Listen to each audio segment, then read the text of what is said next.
Estamos con Jorge Alberto Gudiño y vamos a platicar un poco sobre sus libros. Este es un nuevo proyecto que traemos que es el Barcito Literario. Entonces eres como nuestra prueba piloto. Es el Barcito Literario, entonces tenemos café. Tenemos café, claro, algo no está funcionando.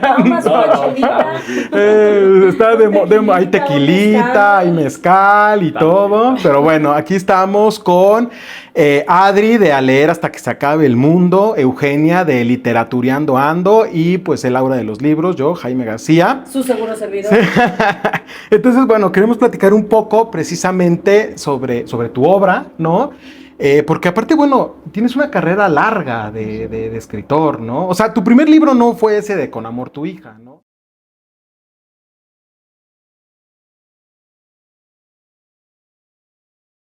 No, hay uno anterior, no, hay dos anteriores, pero lo que pasa es que uno es poco oficial, pero el anterior a Con Amor Tu Hija se llama Los trenes nunca van hacia el este, que se publicó por Ediciones B, luego Ediciones B tuvo problemas y ahora ya también forma parte de Penguin. Y hay un libro anterior que es de una editorial hiper independiente que ni siquiera tenía ISBN, que se llama Por Si Acaso, que mi mamá tiene algún ejemplar, algo así. Ok, por si acaso. Por si acaso, sí, por si se pierde, mi mamá tiene algún. Y entonces, corrígeme, publica tu primer novela hace 15 años. Más o menos. Por si acaso por si acaso debe tener más. Por si acaso debe tener como 20 y algo. Lo que pasa es que hace 15 salió Los trenes. Sí, okay. Los trenes nunca van hacia el este. La otra es una cosa rarísima de encontrar, pero okay. Sí, más o menos. Oye, y hablando de Con Amor Tu Hija, quiero decirte que este fue mi primer acercamiento a tu obra. Lo siento. No, hombre. No sé si recuerdas que estábamos un día en Gandhi en una de tus presentaciones, que de hecho fue la presentación de Historia de las Cosas Perdidas, y nos vimos abajo donde estaba una mesa llena con todos tus libros, y yo lo vi y dije, ay, qué bonito título. Y me acuerdo que me dijiste, lo de adentro no te va a parecer tan bonito, ¿no? La trama, digamos, y me cautivó esta historia. Te quiero preguntar, ¿en qué lugar de toda tu obra literaria tienes esto? Porque creo que es muy, muy importante. Sí, yo a Con Amor Tu Hija le tengo mucho cariño por diferentes razones. La primera, la publicación de Los trenes nunca van hacia el este con Ediciones B, fue debido a varias casualidades. Y de pronto yo escribí Con Amor Tu Hija y se la di a Ramón Córdoba, que era el editor de Alfaguara, no para que me la publicara. Era mi amigo, quería su retroalimentación y de hecho él presentó Los trenes nunca van hacia el este conmigo en su momento, y entonces cuando la acabó de ver me llamó y me dijo, dile a Marcela, en ese momento Marcela González Durán era la directora de Alfaguara, dile a Marcela que digo yo que este es un Alfaguara. Y entonces pasaron cosas muy raras porque Brasserie Libre México convocó un premio completamente inusual por una razón que tenía que ver con el asunto de la franquicia de Brasserie Libre Francia. Brasserie Libre Francia da un premio literario, a saber por qué, y ellos compraron como el nombre y les pusieron de condición, tienen que dar un premio literario, pero ellos dijeron, somos restauranteros, no tenemos idea cómo se hace eso, y entonces le hablaron a las editoriales que ellos consideraron y le dijeron, queremos novelas contratadas no publicadas, porque así como que garantizaban que el hecho de que ellos ya lo hubieran contratado implicaba que tenía cierto nivel literario, pero no publicadas para poder dar el premio, y entonces así fue como le pasó a Con Amor Tu Hija, que además ni siquiera se llamaba así, y de todas mis novelas es en realidad la que más tiempo ha estado en librería, se sigue vendiendo. Es la única que tiene edición de bolsillo, es la única que además la edición de bolsillo me gusta más que la edición original de Alfaguara, que lo traigo, pero No, y la letra está de muy buen tamaño, ¿eh? O sea, no la leí. Qué barbaridad, no se entiende nada. Sí cuesta un poco, ¿eh? Oye, ¿y eres como el escritor que tiene todas sus ediciones? Tengo todos mis libros, sí, tengo todos mis libros. Sí. Mi mamá también, entonces. Pero no tengo todos mis libros para mis hijos. Entonces, bueno, ahí habrá algún problema. No creo que les interese. No, claro, siempre les va a interesar, te lo aseguro. Oye, y siguiendo con este libro, es un libro fuerte, potente. seguramente incomodaste a un par de personajes. Cuando me dieron el premio, lo dieron en Brasserie Lipa, ya que estaba, no sé si sigue existiendo la Brasserie Lipa en el Marriott, ¿no? Creo que estaba ahí en el hotel. Y fue más prensa que nunca a ninguna, pero era prensa de restaurantes, prensa de moda, porque ellos convocaron, era ahí al ladito del Club de Industriales, era Claro. era una prensa que nunca más se volvió a aparecer con mis novelas, y entonces se empezaron a salir notas en la sección de gente, en la sección que decían mi nombre y decían, habla de tal cosa, ¿no? Y decían el tema de la novela. Y entonces me empezaron a escribir en un Facebook que me abrió la editorial. Y recuerdo mucho un mensaje de una persona que había leído la nota. El libro no existía, el libro no se podía leer porque era parte del proceso. ¿Cómo se atreve a mirar a la cara a su hija después de haber escrito? Yo ni hijas tengo, yo estaba súper divertido. Y luego me decían en la editorial, pero es que ¿qué vas a hacer cuando te encuentren? Pues no voy a hacer nada. Finalmente, yo como lector siempre he estado convencido de que una cosa es el autor, otra cosa es la obra y no pasa nada, pero hizo mucho ruido en su momento, probablemente por la combinación tanto del tema como del hecho de que toda la primera promoción fue con prensa que no era prensa cultural. Pues una población social a lo mejor un poco más tradicional. Ajá. ¿No? Sí. Puede ser cierto moralismo, ¿no? Que había ahí. No, bueno, y que se dejaban llevar por la nota, porque el libro no lo había leído nadie, pues, no estaba publicado, faltaba, ya que ganó el premio, salió publicado a los 2 o 3 meses. Oye, ¿y eres de los escritores que siente un cierto placer al generar incomodidad? Yo creo, como escritor sí. Como persona en realidad me da un poco igual y en realidad tampoco hago muchísimo caso, ¿no? De pronto llegan y me dicen cosas así o leo alguna reseña y no sufro al respecto, ¿no? Al principio probablemente intentaba justificar algunas de las razones. Un amigo me dijo, no, ¿por qué lo justificas? La literatura es así y lo hice con la intención de... Tampoco lo hice con la intención de molestar a nadie, ¿no? Pero si es la consecuencia, pues es la consecuencia y no pasa nada, ¿no? Pues es que finalmente, ya lo hemos dicho, yo lo digo mucho, ¿no? Para mí, en lo personal, la literatura es el mejor de los caminos o el más efectivo de vehículo de ir o para ir a ese lugar incómodo que de otra manera no irías, ¿no? Claro, sí, Entonces, de pronto... leer cosas fuertes te sacan de tu zona de confort. Claro. No, y además aporta un montón de posibilidades. La ficción en general en ese sentido permite que uno como lector o como espectador se plantee la pregunta relevante, ¿no? De ¿qué haría yo si de pronto estuviera en esa situación? Porque es algo que uno puede hacer mientras está consumiendo ficción, ¿no? Puede ponerse en el lugar del otro, es una de las posibilidades que abre la ficción, que es de las más poderosas, y al ponerse en el lugar del otro, entonces uno puede ganar esa experiencia que de otra manera no tendría, ¿no? Porque es imposible que vivamos todas las experiencias. Claro. Oye, fíjate que yo te conocí por este libro, Yo soy el otoño. Fue el primero que leí, que es tu último libro, ¿no? Me gustó toda esta parte de las favelas, bueno, por llamarle favelas en estas barrancas, y yo vivo cerca de barrancas donde hay, como dices tú, ciertas vecindades o ciertas, sí, bueno, vecindades en el sentido de zona urbana cerrada, ¿no? De cierta comunidad que hay, que solo entre ellos, ¿no? No puedes entrar, casi saben quiénes viven ahí, son como pequeñas zonas urbanas, ¿no? Sí. Y después me pasé con la saga de Zunzunnaga, ¿no? El comandante. El comandante Zunzunnaga, que van 3 libros hasta el momento, ¿no? Y el último que he leído es Con amor tu hija, y tengo que confesarte que es el que más me gusta de todos. Me gustó muchísimo la forma en como está escrito. Bueno, puedo ver que tiene ciertas inquietudes, ¿no? Y entonces tú, en general, en tu vida, ¿no? Y esas inquietudes son las que plasmas o desarrollas en tus libros, ¿no? Sí, bueno, que además sí quiero hacer aquí una diferenciación, ¿no? Lo primero es, Esas inquietudes, como tú las llamas, están bien. Yo normalmente las planteo como yo siempre he dicho que yo escribo novelas para intentar contestarme alguna pregunta. Normalmente no lo consigo, pero ese ya es otro asunto. Pero poco tienen que ver con mi vida en general. Okay. Mis novelas se relacionan muy poquito conmigo en términos de trama. Insisto, yo no tengo hija, yo no viví en las barrancas, yo no he patrullado, sí me subí a una patrulla, pero yo no he patrullado con ningún excomandante. Me subí a una patrulla con un comandante, pero esa es otra historia y no estaba yo preso.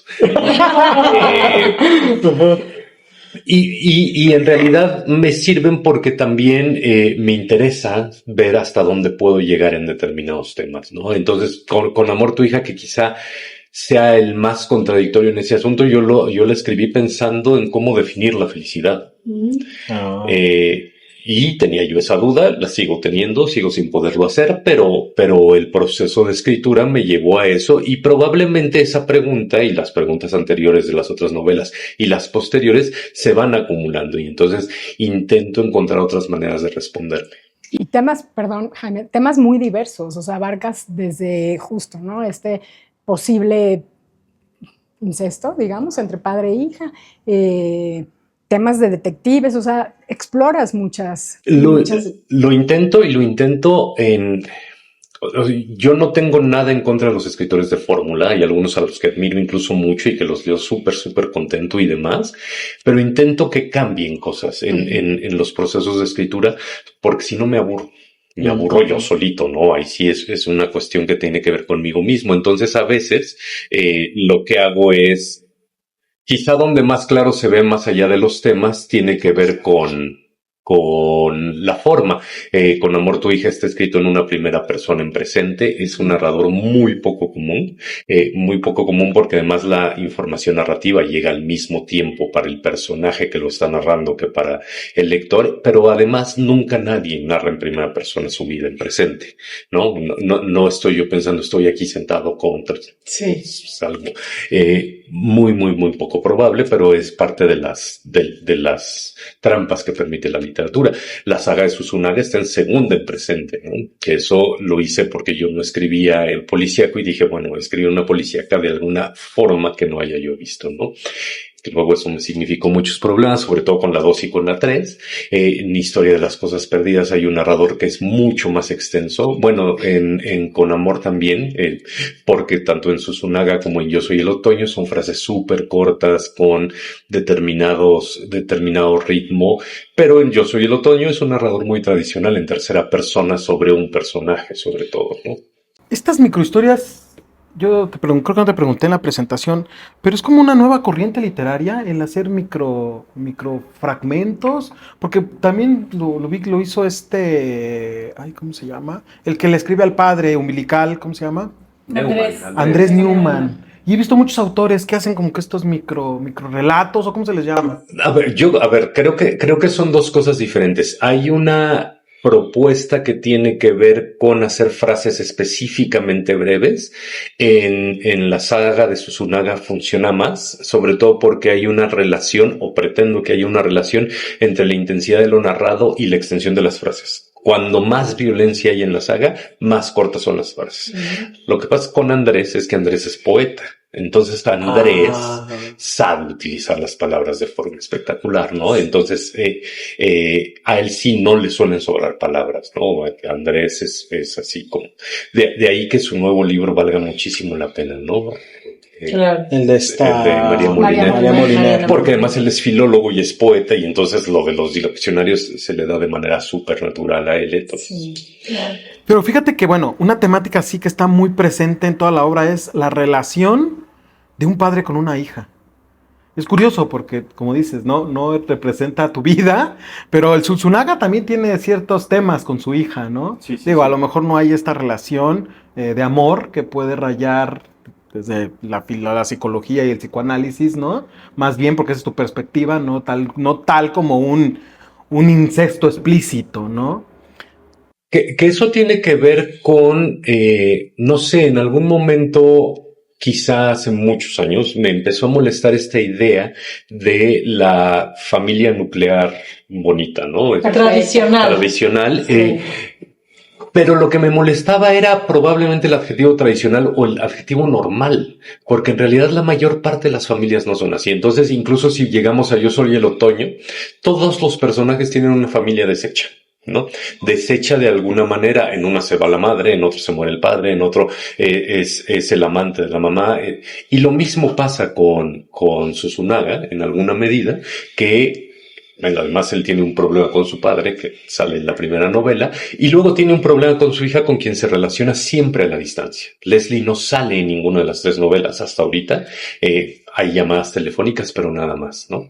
Y en Con amor tu hija, en realidad también pasa algo parecido. El protagonista nunca ve a su hija, salvo en las vacaciones, una semana al año o algo por el estilo. Entonces, es como una nueva forma de reconfigurar ciertas relaciones a las que estamos muy acostumbrados que sean de otra forma. O al menos yo estaba muy acostumbrado a esta idea de vamos a mantenerlo así.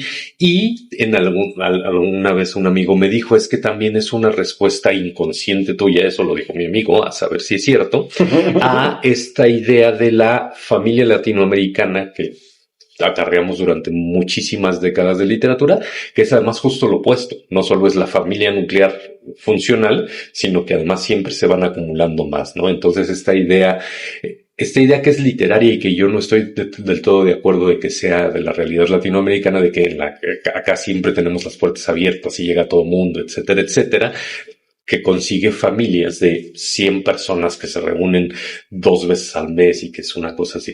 Bueno, acá en mis novelas evidentemente son otras. Que a mí me llama la atención porque te presentó Laura Baeza, ¿no? Nosotros fuimos a la presentación y a Laura Baeza le encantan las familias no hegemónicas, ¿no? En todas sus obras, ¿no? Maneja familias no hegemónicas precisamente, y es un tema que comparten los dos, ¿no? Porque, bueno, y también hay algunas cosas de violencia que también trata ella con mucha intensidad, probablemente desde una perspectiva diferente. Violencia y abandono. Sí.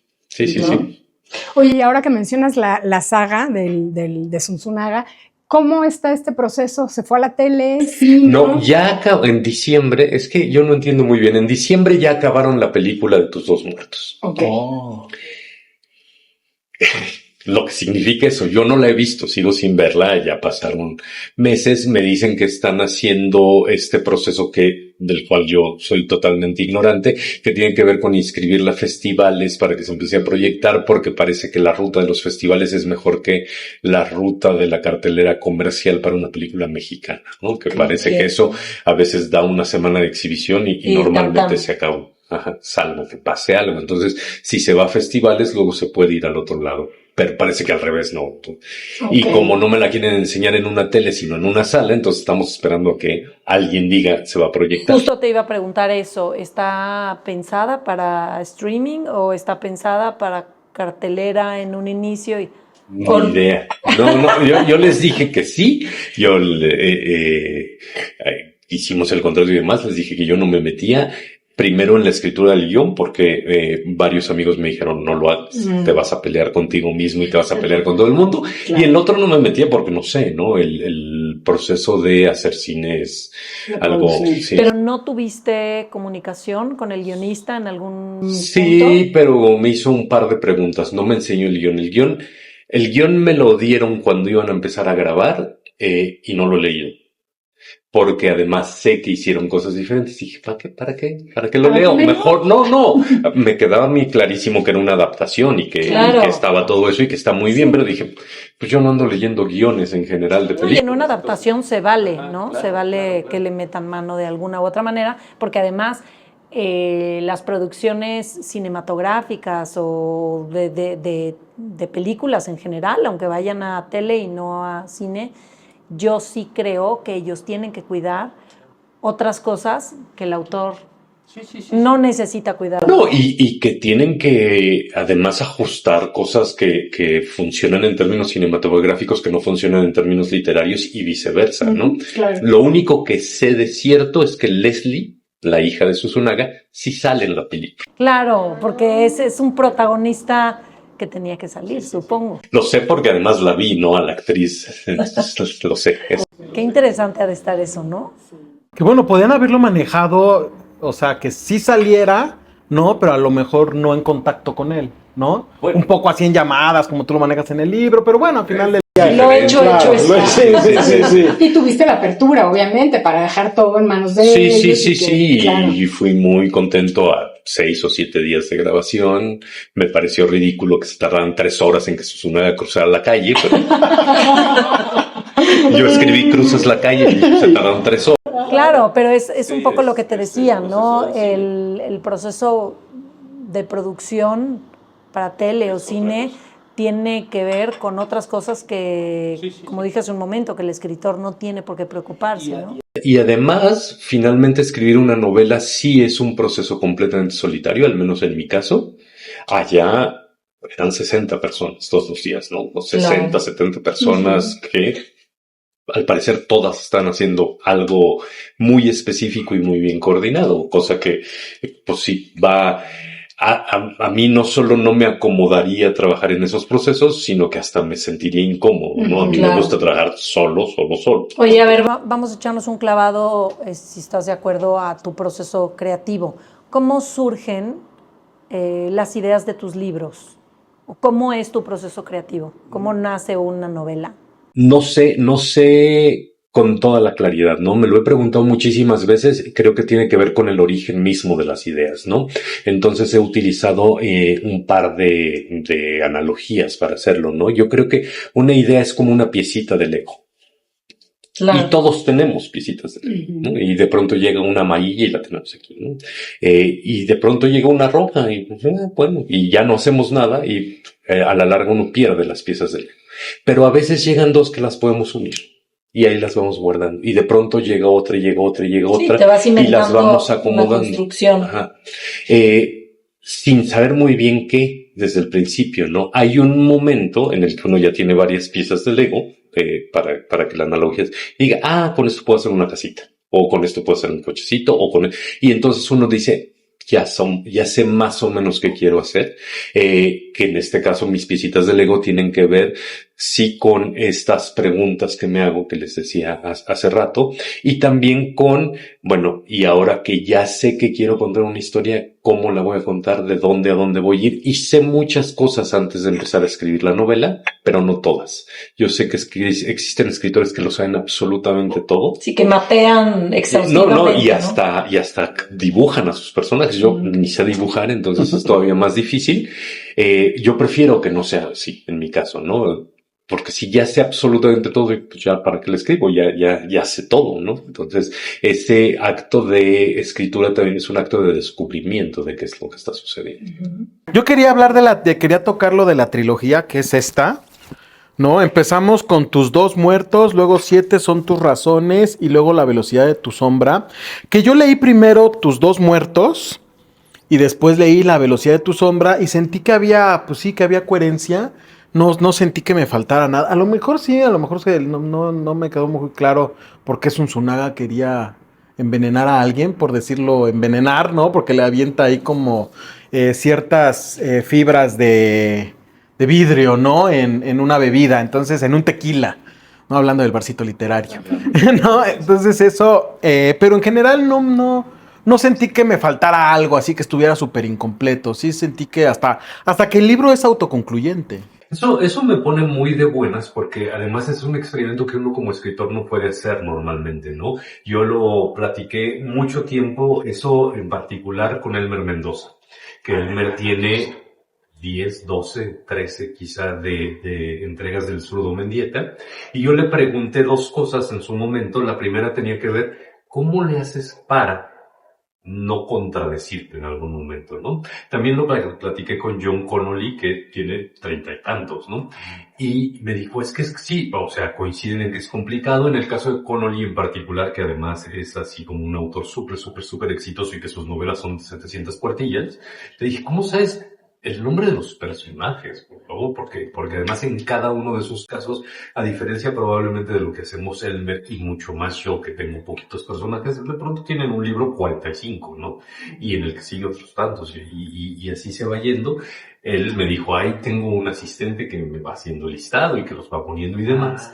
Y Elmer me dijo, yo utilizo ciertos trucos, por ejemplo, el Zurdo Mendieta utiliza botas marca Toscana, en un homenaje a David Toscana, por cierto, y cosas por el estilo. Entonces lo voy haciendo así recurrente. Y la otra inquietud era, ¿y cómo le hace uno para no repetirse demasiado? De forma tal que si alguien lee mi tercer libro, sin haber leído los dos anteriores, sepa cosas importantes de Susunaga que se plantearon en el primero o en el segundo, pero que quien sí ha leído los dos anteriores no diga, ay, otra vez vamos a que no le falte información. Pero que al otro no le sobre, ¿no? Entonces, hay un tipo de lector, el lector ideal los lee en orden y entonces no debe ser redundante, ¿no? Sobre todo si fuera una saga de 20 libros, que no va a ser, pues, pero, y al revés, que no les falte. Entonces, eso, pues es casi puro feeling. Yo no puedo leer el tercero pensando en que no sé lo de los otros dos. Es imposible que yo lo haga, ¿no? E incluso los editores es imposible que lo hagan, sobre todo si editaron los 3 seguidos. Entonces, es algo que normalmente me genera mucha inquietud, pero que tú lo hayas hecho así me pone muy de buenas. Y fíjate que me parece muy interesante que hables de los editores. No había pensado eso. Claro. No, que tengas un editor en toda tu saga o no. Aquí, en este caso. Aquí sí iba yo muy bien, pero se murió Ramón. ¿Cómo? Claro, entonces es que no puedes, Pero, y fíjate, desde lo que nosotros hacemos, que es compartir con otros lectores una obra, sí, no me dejarás mentir, Adri, sí suele salir a flote bastante seguido, diría yo, esta parte en donde algún lector comente en una discusión, me sobró este personaje, ¿no? Este personaje empezó con cierta cadencia, con cierta potencia, y de pronto me lo dejan a la mitad de la historia. Hay algo peor. De pronto alguien lee un libro de 500 páginas y dice, le sobran como 100. Sí, claro, no voy a decir nombres, pero yo estoy pensando en uno. Pero el problema de eso... le sobraba la mitad. El problema de eso es que no le sobran 100 páginas seguidas. Porque si le sobran 100 páginas seguidas, es fácil. El problema es que le sobra el 20% de todo. Sí. Entonces, sacar eso es complicadísimo.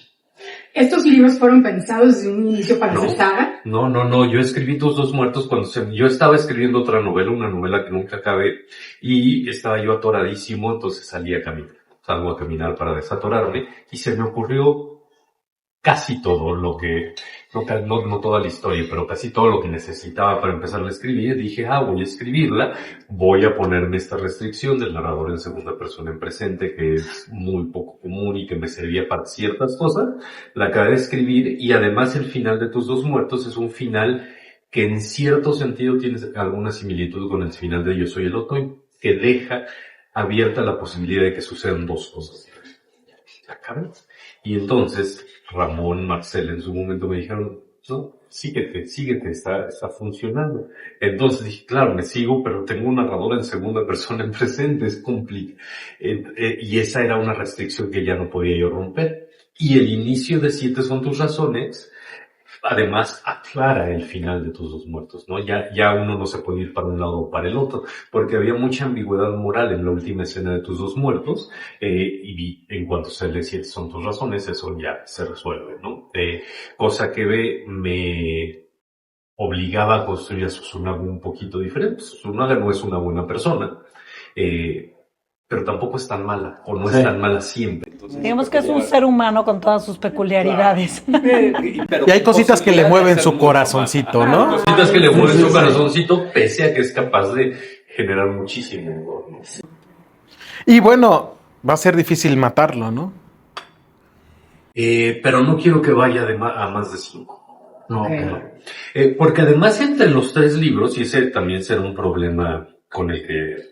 Digo, en el cuarto ya sé qué pasa, pero entre los 3 libros pasan 2 meses o 3 meses. O sea, es un periodo muy cortito. Entonces yo siempre he dicho que la saga Susunaga va de que Susunaga llega a la Ciudad de México, porque él no estaba en la Ciudad de México, a que se va de la Ciudad de México, ¿no? Entonces faltan un par de libros, nada más. Oye, ¿estoy entendiendo bien? ¿Estás ya trabajando en la cuarta? Sé qué pasa en la cuarta. Desde hace tiempo sé qué pasa en la cuarta. Lo que pasa es que hay otras que me llaman, entonces... Te tocan la puerta. Es que... No sé, yo siempre he sido monógamo, supongo que el asunto de ser polígamo, es que el mayor problema debe ser de logística, debe ser una locura.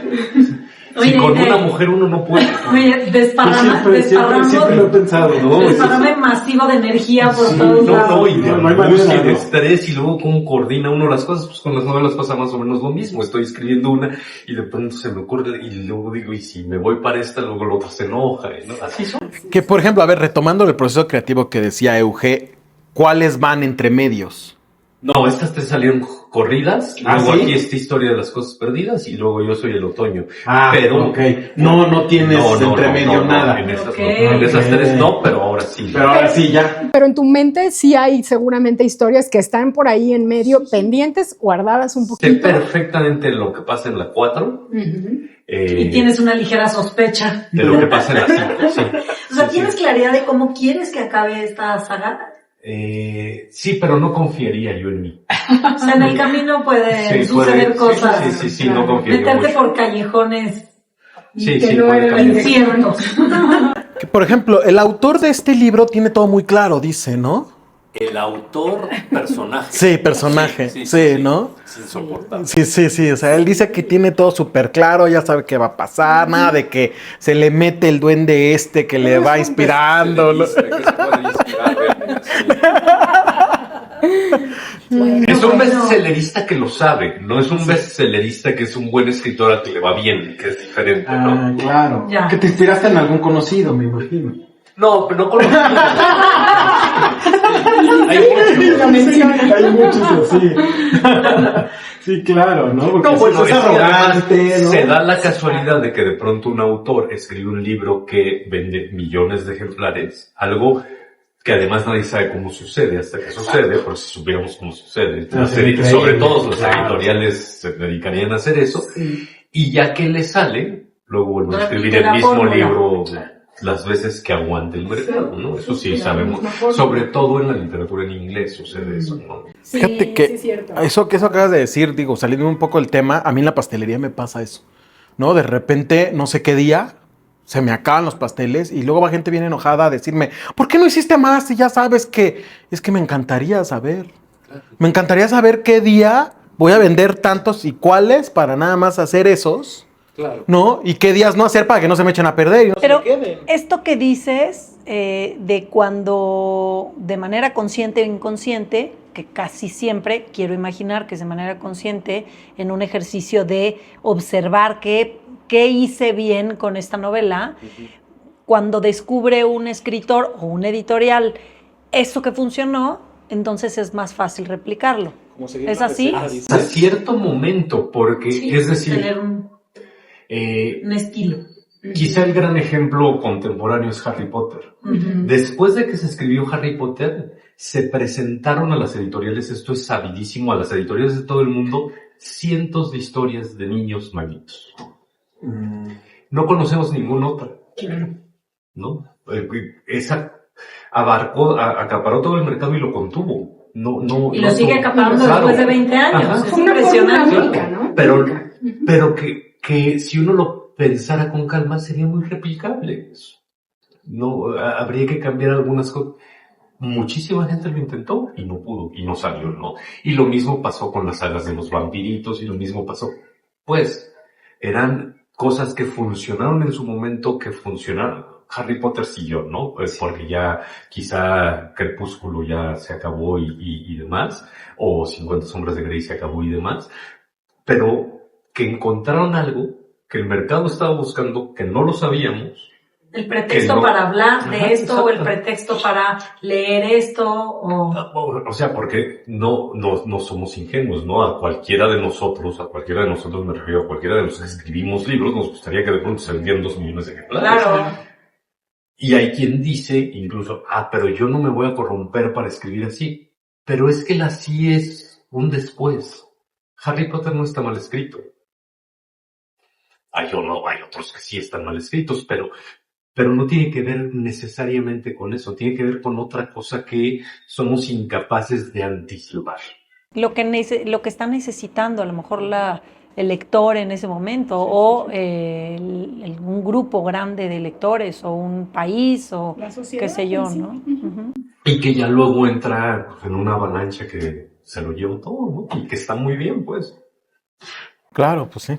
como Star Wars en su momento, Exacto, justo iba a decir. ¿no? Justo ahí. Que mis hijos apenas estaban viendo la semana pasada, las 6 películas. Mis hijos no los han visto, por ejemplo, y nada más de ver les da toda la flojera del mundo, ¿no? No quieren, ¿no? Pero yo les platico, véanla de vez en cuando. Oye, y retomando. Sí, retomando, por ejemplo, las frases, que era lo que yo quería comentarte, ¿no? Porque el nombre porque este es un libro dentro de otro libro, ¿no? Sí. La historia es muy simple, hay 3 personajes en una casa, uno de esos personajes es un escritor, la otra personaje, la amiga de la hija que también llegó ahí, decide empezar a leer la primera novela del escritor, que es la novela exitosísima, y eso me sirve de pretexto, diálogo en términos técnicos también les digo, para contar una segunda historia, ¿no? Es una segunda historia que es es una historia medio japonesa, y me servía, en el momento en que lo empecé a escribir, me servía porque tenía un narrador en primera persona presente. Claro. Y entonces estaba todo el tiempo con él, todo el tiempo, 24 horas no se podía, entonces rompía con la otra con eso, historia. digamos, resuelves el tiempo real, ¿no? Claro. Que el nombre del libro está muy bonito, ¿no? Bueno, en general... Bajo la sombra blanca del abedul. Bajo la sombra Blanca del abedul. Sí. Y es una, claro, y es algo que se va repitiendo, ¿no? O sea, es muy simbólica la frase. De hecho, al final, digo, hay un juego literario con una sombra blanca que aparece fuera de esa novela, que eso sí lo procuraba yo ir arrastrando a lo largo de todo con la hija, según recuerdo. Sí, pues desde el principio mencionas lo de la sombra blanca, ¿no? Entonces, pero también pasa en el de la velocidad de tu sombra. Pero esa tiene que ver con otra sombra, con una sombra negra. Okay. ¿No?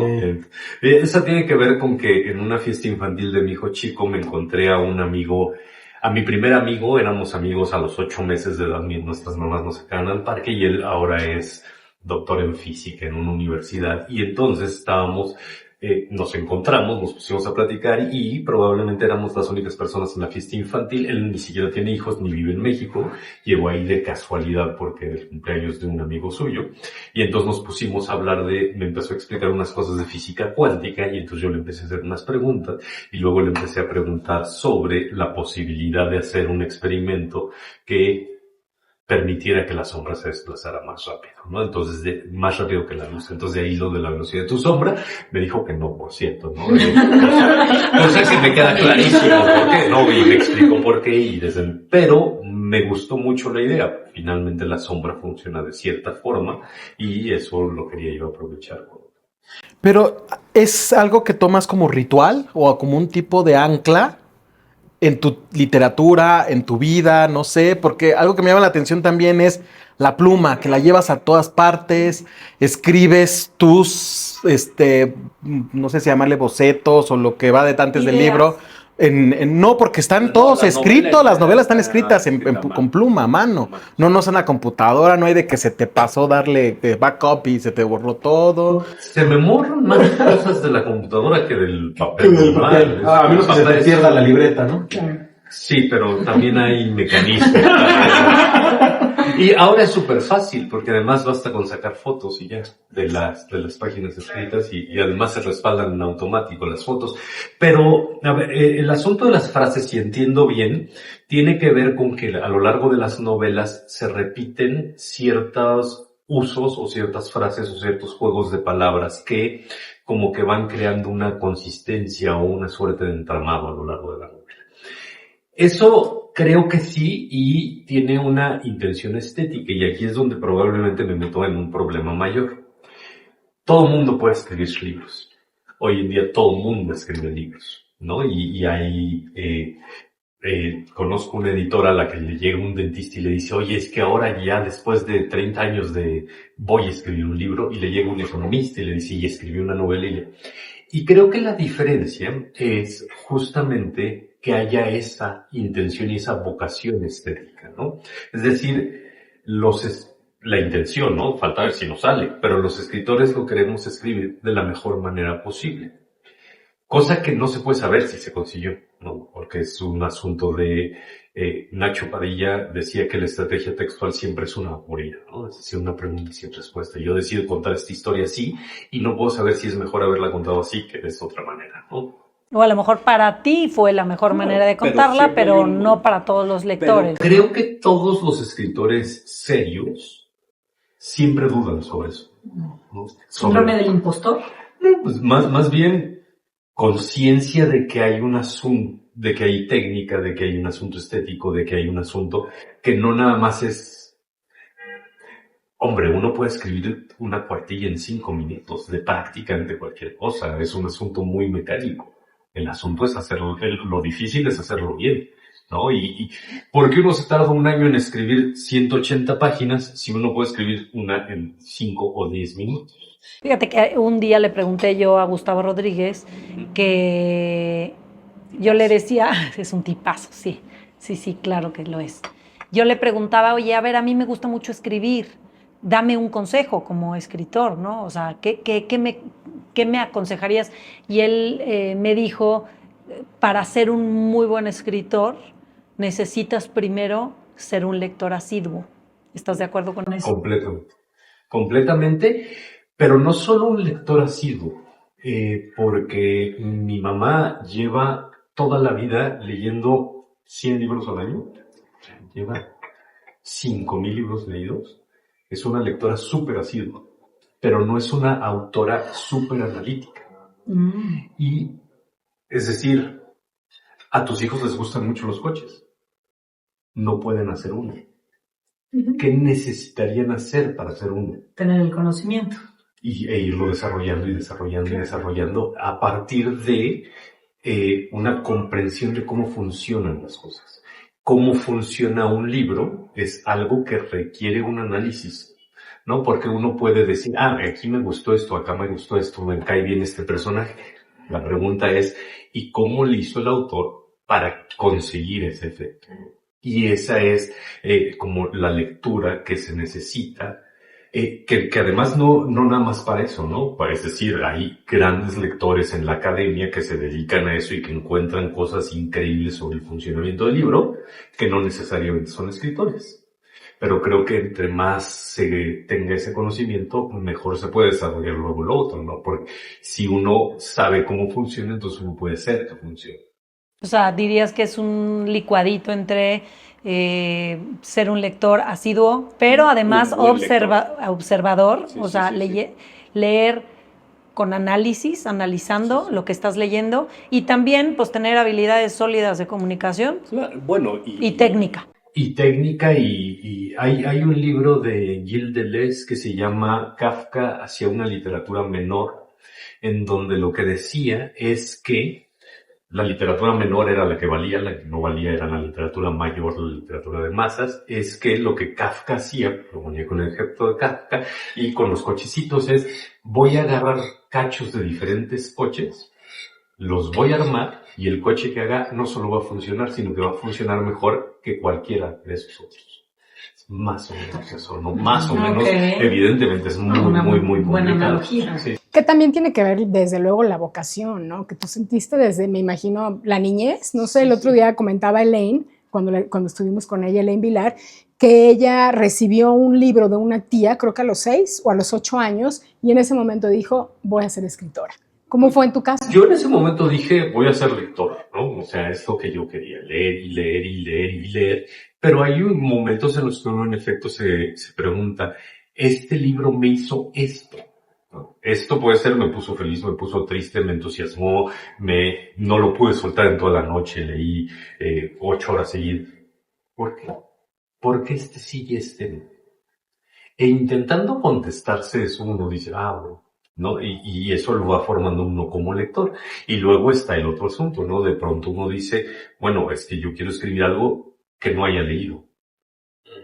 Y entonces uno lo intenta, ¿no? Igual y la conclusión es, has leído muy poco, porque tu libro es igualito. Bueno, y a ese respecto, alguna vez Marisa Buendía en alguna reunión que tuvimos de un club de libro decía, es que hay muy poco de qué escribir, de amor, de muerte. Sí, bueno, los temas centrales son pocos, El chiste es cómo lo hace cada quien, ¿no? Pero decías que en realidad si nos ponemos a analizar, hay muy poco. Claro, de que escribir. en cuanto a temas sí, ¿no? Y creo que hay incluso hasta dos corrientes, la que dice que hay dos temas, amor, odio y vida y muerte, y se acabó. Hay otros, hay categorías que dicen, hay 27 temas en la literatura, y los enumeran, ¿no? Y entonces uno, más que verlo, uno se pone a discutirlo, ¿no? Y a ver si es cierto y en dónde entraría y demás, pero en realidad creo que sí hay pocos temas, hay más historias y hay más formas y luego la combinación es Infinita. increíble. Sí, pues tenemos hasta donde sabemos 3000 años de escritura, ¿no? De escritura literaria.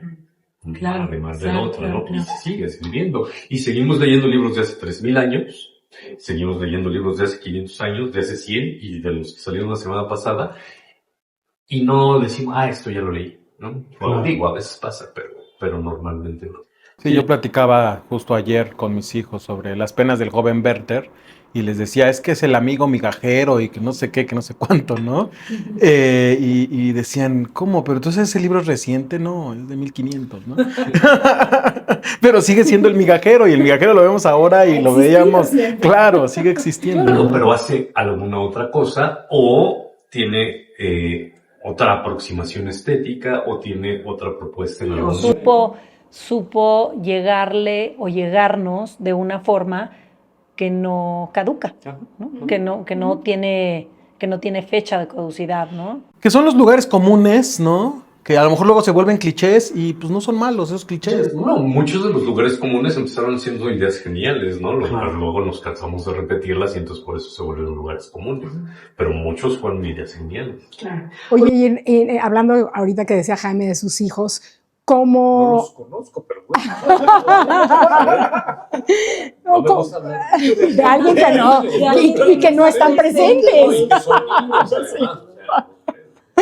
No. Con respecto a tus hijos, viviendo en una familia, en un hogar tan lleno de letras, ¿cómo fue aproximar la literatura a tus hijos sin que se viera como una imposición, ¿no? De papá o mamá? Creo que este es un lugar común, sí es con el ejemplo, ¿no? O sea, Claro. en la casa se está leyendo, se está leyendo y se está leyendo siempre. Muy pronto descubrieron que finalmente es lo que los mantiene, ¿no? Es decir, vivimos de los libros, por fortuna o por desgracia, pero vivimos de eso. Y ahí están, ¿no? Nunca al principio sí les decíamos, pues, lee este o lee este o lee este, y ahora, hace no mucho, mi esposa les dijo, pueden agarrar el libro que quieran, todos están a su disposición, pueden abandonar el libro que quieran, pueden hacer lo que quieran con ellos, y lo que sí hemos notado es que les da por etapas, ¿no? De pronto uno se pone a leer, y el otro no lee en 2 semanas, ¿no? Y luego pasa al revés. Creo que no hay que presionarlos excesivamente. Bueno, es que en la adolescencia y preadolescencia todo da por etapas, creo yo. Pues Sí, el amor a los papás, el desamor a los papás. Eso es como más constante. Permanente. Oye, ya Perdón, creo que ya en algún momento han aprendido algo que es muy importante y es que finalmente los libros también son un refugio. Claro. En contra de nosotros, ¿no? En contra de los demás habitantes de la casa. Entonces, no solo el refugio existencial y ontológico que en realidad son, sino también son un gran pretexto. Papá, no me molestes, estoy leyendo. Claro, punto. Hecho. Switch Cerrado. off. ¿no? Switch off. Sí, porque estoy jugando o estoy hablando o estoy viendo Instagram. Da igual. Sí. Pero si está leyendo, pues está leyendo. Ni modo que me interrumpa. Ese es un lugar que no se debe interrumpir, ¿no? Sí, es un momento muy especial, ¿no? Sagrado. Claro. Y lo entendemos todos, ¿no? Bueno, más o menos, ellos interrumpen. Pero pues... Pero yo que me dedico a educación, justo ahorita, recuerdo una frase que me marcó. Cuando estaba por terminar la carrera, fui a un congreso y arriba en el lugar del congreso había una frase que decía, hablamos tan fuerte que los niños no oyen lo que decimos, ¿no? Entonces, haciendo referencia a este ejemplo de cómo el adulto modela, ¿no? regresando a lo de los libros, pues ustedes han modelado porque es su profesión, pero han modelado, ¿no? Sin la intención, no Claro. nos decimos, vamos a ponernos a leer ahorita que Para que nos vean. ¿no? Claro, nos vamos a poner a leer ahorita porque lo tenemos que tener leído al rato, ¿no? Porque a veces hay lecturas obligatorias, hay lecturas placenteras, hay lecturas de un montón de Bueno, y tipos además, y a eso nos dedicamos. Tú como docente, como catedrático universitario, pues tienes una lectura obligada, Sí. obligada entre comillas, que... Y no solo, y los libros se desplazan con nosotros, ¿no? Es decir, en el coche hay libros, ¿no? Y vamos a tal lugar y tenemos libros. Y van a las presentaciones, tus hijos, me Y encanta. vamos al partido, al entrenamiento de fútbol. Los entrenamientos de fútbol son aburridísimos. Los partidos no, pero los entrenamientos son muy aburridos. O sea, los niños se la pasan bien, pero uno como espectador, le pasó la bola 14 veces igual. Pues vamos con libros, ¿no? Entonces es así como hay algo en donde podemos estar nosotros adentro que nos hace sentir bien. Y entonces eso lo van viendo ellos. Oye, y para ti, no sé si Tus esto hijos, sea... no sé. No sé. No Para sabemos ti, si les no has sé. modelado bien, James. Pues yo, fíjate que en un momento me acuerdo que vi un programa que decía, tú ponles libros por todos lados y ellos de alguna manera, no prediques que tus hijos están mirando, en algún momento van a agarrar un libro. Yo les he puesto libros por todos lados porque mi casa está llena, pero no. Todavía no han agarrado los libros, ¿no? Pero Lo agarran para mover. sí, así, no, de hecho se quejan. ¿Por qué hay tanto libro en esta casa, no? Les parece. Exacto. Como piezas de Lego. ¿Cómo ha sido para ti, no sé si sea común o no, el vivir, ¿no? Con una editora y si influye eso en tu literatura, en tu prosa, en todo, ¿no? Así de que o no le enseñas nunca los manuscritos o los ves, pues aquí ya no sé, me da curiosidad, se ¿no? metió Hasta la cocina. Lo primero que debo decir es que yo llegué antes. Yo soy escritor antes que ella editora. Entonces, yo llegué antes y eso me deja muy tranquilo. Incluso a Alfaguara yo llegué antes, entonces eso también por cualquier asunto de conflicto de intereses y demás yo llegué antes. Pero no, ella no es la primera lectora que me lee. No. Tengo un amigo que me lee, que yo lo leo, que somos, que lo hacemos y nos leemos y luego son 6 horas de estar viendo cómo funciona y que no funciona y que sí funciona, ¿no? 6 horas no siempre, pues a veces más, a veces menos, pero ese es un diálogo en el que ese primer lector, ¿no?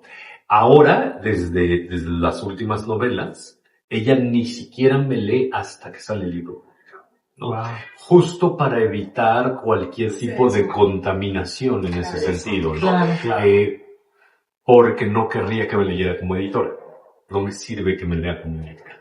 Pese a que, por ejemplo, Los trenes nunca van hacia el este, lo editó ella de manera externa, se lo pedí yo, etcétera, etcétera, y creo que es una extraordinaria editora.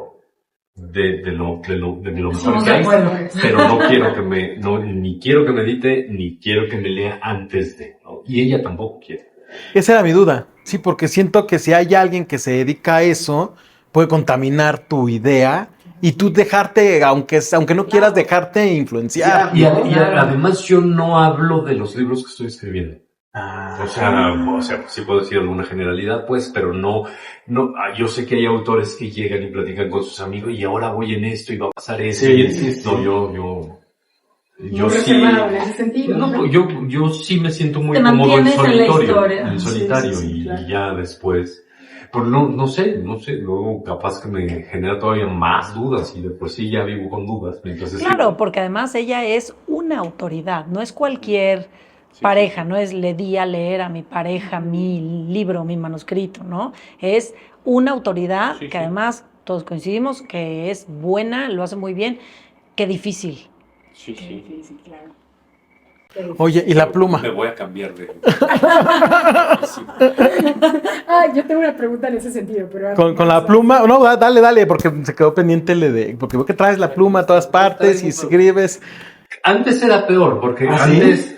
antes siempre la traía. Cuando nació mi hijo mayor, tuve que dejarlas, ¿no? Porque era muy común cargarlo, que la agarrara y la pintara. Entonces, mucho tiempo no traje pluma. Entonces, luego ya volví a traer pluma, ya depende de algunas razones, pero bueno, sí, escribo a mano con pluma fuente en papeles, en cuadernos determinados. Hombre de costumbres. Sí. Ahora rituales, ¿no? lo de los cuadernos es lo último que se sumó, porque me resultaron cómodos. A mano y con pluma fuente sí puede ser una parte ritual, pero es porque escribo mucho más lento a mano que en computadora. En computadora se escribe muy, muy rápido. Y estoy más o menos convencido de que así pienso un poco más en lo que estoy escribiendo. Y sirve también para el proceso de corrección, ¿no? Yo mismo transcribo todo, entonces en esa transcripción ya estoy corrigiendo parte de lo que escribí. No, y además la importancia a nivel cerebral de escribir a mano, ¿no? Es todo un tema muy diferente del teclado. Diferente. Sí, totalmente. Es un ejercicio muy claro. Oye, y ahorita que mencionabas que, de broma, obviamente, ¿no? Decir que voy a cambiar de oficio. Hace tiempo un escritor se enteró que mi hija es arquitecta.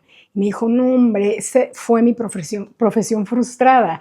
¿Hay algo de eso en ti? Yo soy ingeniero. Soy ingeniero en cibernética y ya luego me dediqué a otras cosas. Sí, yo querría ser científico. Sí, querría ser doctor en física, una cosa así, que hablen de cosas que son Como imposibles. James, que es de entender. científico, pero se dedica a la A los pastelería. pasteles. Soy Bueno, pastelero. Creo que a tu hijo también le gusta la física, ¿no? Al mayor, sí, dice que quiere ser científico, aunque ahora eso también es así como muchas cosas, ¿no? Sí. Claro, qué padre. Pero bueno, leo todo lo que puedo de divulgación científica, no leo los libros de ciencia, pues no llego. Y nunca grabas, así de que en lugar de escribir que la idea la grabes en tu celular. Alguna o algo vez así. lo hice, incluso mientras manejaba, no me sale bien. Y a mí me sorprenden, por ejemplo, esta imagen del ejecutivo exitoso que tiene una secretaria a la que le dictan. O sea, no me sale, hay un ritmo muy diferente. Sí, Hay un ritmo, pero una disculpa. pero ahí creo que sí es más o menos claro en esta definición súper clásica, ¿no? Que el latín se daba, ¿no? El latín vulgar y el latín culto, uno es para la escritura, uno no porque sean las palabras, creo que es el ritmo, la construcción en la que se escribe es diferente que con la que hablamos, ¿no? Entonces hay pausas diferentes. Nosotros en español hablamos con cierta métrica que no usamos necesariamente cuando escribimos y demás. Entonces, no me sale, ¿no? O sea, sí he dictado cosas y ahora que además uno puede dictar y el aparato lo transcribe, no, salen unas cosas horribles. Una maravilla, Uy, pero no, una salen maravilla. horribles. Acá se decía algo que me llamó la atención. Yo siento que hay cada cierta musicalidad, ¿no? En todos los libros de diferentes autores y cada autor tiene su musicalidad al escribir. Y yo hubiera jurado que es la misma que tienen al hablar. No, ¿Pero tú crees que no? No, para nada. No, pero nadie. Incluso intentándolo, yo creo. Salvo que uno tuviera un extraordinario oído y demás. Pero porque además la musicalidad o el ritmo mientras hablamos varía dependiendo de con quién estemos, qué estemos diciendo y cuál Hombre, sea el de objetivo. todo, de tu todo. humor, de tu día. Y la otra intención es diferente de entrada. Es difícil tener, sí las hay, ¿no? Y sí hay personas que las tienen, pero ya cuando hablamos de escribir literatura es difícil tener muletillas haciendo eso, ¿no? Claro. Uno ya las elimina, es difícil hacer repeticiones enfáticas, es difícil como construir todo un discurso literario a partir del mismo discurso. Y lo que sería una locura sería hablar al revés, ¿no? O sea, hablar como uno escribe, sonaríamos, qué sé yo, como burócratas muy raros. ¿No? Como un autómata. Perdón. Sí, pero como que estaríamos engolando frases. Que además existen personajes que tienen un lenguaje único, ¿no? Que lo haces, me imagino, como autor específicamente para él. Y pues. Claro. Así. Es que fíjate que a mí me pasó con Zambra, que cuando leí el libro sentí cierta musicalidad y cuando escuché el audiolibro, que aparte lo lee él, sentí la misma, ¿no? Por eso. Ok, porque él lo estaba leyendo, puede ser. Y era el libro de su hijo. Claro, sí, el de, ¿cómo se llama? No sé qué infantil, ¿no? Literatura infantil. Sí, bueno, tiene sí, una se portada divina, juntaba sí. todo. Claro, sí, son unos libros, me parece, con unas Sí, raíces. es un dibujo que hizo Liniers, este dibujante argentino, que bueno, soy súper fan. Es Liniers. Liniers dibujó La Angustia Roja. Sí, claro. Ya existe el peluche. No, Te aviso. bueno, lo máximo. Sí. No, me encanta él. Oye, y perdón mi ignorancia, pero ¿cuántos libros llevas entonces publicados? ¿Y se pueden conseguir todos? No, a ver, el primero no se puede, por si acaso no se puede. Bueno, en casa de tu mamá. En casa de tu Ay, mamá, diremos. A pedirle copias, Los trenes nunca van hacia el este, se puede conseguir en librerías de viejo, yo lo he visto en varias. Y luego viene Con amor tu hija, Instrucciones para mudar un pueblo. Yo soy justo después del miedo. Los tres de Susunaga, Historia de las cosas perdidas, y yo soy el autor. Tienes mucho publicado. Sí, y hay 1.5 más por ahí. O sea, ¿cuántos años? ¿15 años? No, ¿verdad? Más, esto un poco más, sí. Pero, y hay 1.5, hay uno infantil que se llama Amigos para Llevar, que está publicado por Fernández Editores, que ya no existe. Que se consigue en Amazon, pero en esos libros que se consiguen en Amazon, que además tienen un precio exagerado porque lo venden, y hay otro que escribí con un amigo que se llama El misterio del hurón, que también es juvenil como para secundaria, que también es de Fernández Editores y que escribimos a 4. Qué padre. Sí. ¿Y cuál es el misterio del hurón, tú? A mí me encantan los animales. Nosotros nos enteramos mientras lo escribíamos y gracias a la editora que los hurones no son roedores. Ah, no. No, porque sí tienen todos los dientes, ¿no? Sí, yo tuve 5 hurones y fue la peor decisión que pude haber tomado en mi vida. Y ya después me enteré que hasta en la Biblia los mandan como plaga, ¿no? Porque son apestosos. Deja de lo apestosos, te deshacen todo, son terribles, claro. Son tremendos. Yo tengo nada más 2 mascotas de 12 y 14 años. Que también destruyen todo. La estabilidad, ¿no? El tono emocional. Oye, creo que nos conocimos en una presentación, no, bueno, más bien fue una charla creo que de policíaca. Ah, sí, con Vicente. Con Vicente Alfonso. Sí. Con él nunca, o sea, ¿no has pensado escribir algo o algo así? No, ¿O son...? O sea, las veces que he escrito a 4 manos ha sido una casualidad y es justo con mi lector. O sea, mi lector Cero, somos amigos hace muchísimo tiempo. Los libros en particular me gusta escribirlos solos. Sí, ese sí es como... Ahora, Vicente acaba de sacar un libro nuevo. Sí. Ahí está pendiente. Es violento, es buenísimo. Él me presentó también, Yo soy el otoño en minería. Y pues es un gran autor, pero no así escribir a 4 manos. Creo que es súper difícil. Porque ahora siento que en la novela policíaca están escribiendo que sea 4 manos, que sea 6 manos, que sea 8 manos. Oye, como los mola. Como los mola, ¿no? Como es a 6, ¿no? Sí, Qué complejo, no me puedo imaginar. No, porque son guionistas. Sí. Y los ¿Eso que lo hace fácil o difícil? Los guionistas sí escriben en equipo. Es que tienen además el escribir guión tiene una estructura diferente que la prosa. Primero hacen escaleta y luego van y van encontrando los... Muy mapeado. Muy mapeado, y así se conocieron. O sea, presumiblemente escribieron muchos guiones juntos, entonces tienen como ese... Bueno, es un oficio diferente, pues. Y ahora se están, no que se independicen, pero ya están también, creo que 1 o 2 de ellos sacando su propio proyecto literario. Ok. Pues está muy bien. Pues bueno, pues muchísimas gracias, Jorge Alberto, ¿no? Un placer, muy a gusto la plática. Exacto, la pasamos la verdad que estuvo muy a gusto, que claro. Eso, ¿no? Es el chiste, ¿no? De este tipo de videos en el cual podamos platicar, tener más una charla informal, ¿no? No tanta pose. Sí, pero así como los material tras bambalinas. Pues claro, ¿no? Para cortarle. Para cortarle todo, ¿no? Claro, para que salga a esta entrevista le hubieran quitado 40 minutos. No, estuvo muy a gusto. Muchas gracias. No, gracias a ustedes. Muchísimas gracias. Bueno, pues nos vemos a la siguiente. Muchísimas gracias.